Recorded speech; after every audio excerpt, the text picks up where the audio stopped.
Hello மக்களே, எப்படி இருக்கீங்க? ஆக்சுவலாக இன்றைக்கி நம்ம என்ன நியூஸ் பார்க்க போகிறோன்னா, ஏடிஎம்கேல முன்னாள் அமைச்சர் சிவி சண்முகம் வந்து என்னென்னா, ஒரு பிரச்சார கூட்டத்தில் வந்து நம்ம முன்னாடி வந்து முதல் ஸ்டாலின் என்ன சொல்லியிருப்பார், உங்கள் கனவை சொல்லுங்கள், நாங்கள் நிறைவேற்றப்படும் அப்படின்னு சொல்லியிருப்பார்ல.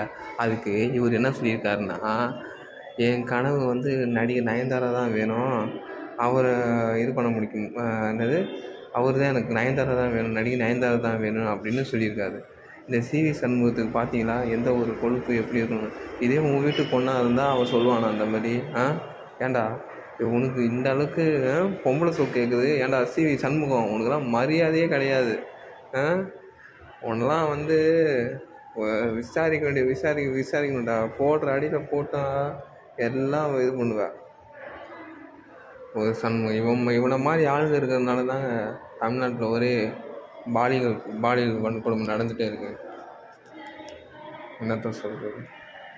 இதில் வேறு வந்து அதுக்கப்புறம் வந்து எல்லோரும் பேசுனதுக்கப்புறம் இவர் வந்து வருத்தத்தை தெரிவித்து வச்சுருக்காராம். ஆனால் அதான் வாயிலேருந்து வந்துடுச்சு. அப்புறம் என்னடா அதுக்கப்புறம் என்னடா வருத்தத்தை தெரிவிக்கிற?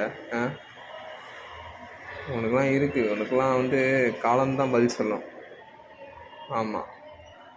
இதில் வேறு என்னென்னா வந்து ரொம்ப உத்தம மாதிரி இது பண்ண வேண்டியது. ஏன்டா விழுப்புரத்தில் எவ்வளவோ உனக்கு பிரச்சனை இருக்குது, அதெல்லாம் உன் கண்ணுக்கு தெரில. உனக்கு நடிகை நயன்தாரா தான் கேட்குதா உனக்கு? இருடி மவனை உனக்கு இருக்குது.